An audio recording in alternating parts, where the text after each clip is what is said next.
Praise lord అండి అందరికీ. నా వరకు ఎవరు లేరు, నాకంటూ ప్రార్థన చేసే వాళ్ళు ఎవరు లేరు అని బాధపడుతున్నారు కదా. దేవుడు ఈ వాక్యం నీతోనే మాట్లాడుతున్నారు.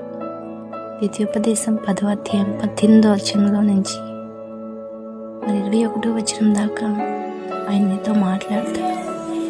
ఒకసారి ఆ వాక్యం జ్ఞాపకం చేసుకోండి.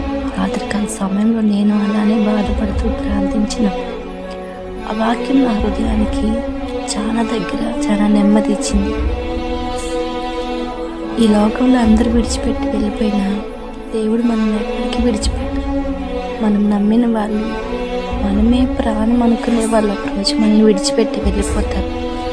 కానీ మనం నమ్ముకున్న దేవుడు మాత్రం ఎప్పటికీ మనం చేయి విడవడు. Praise the lord.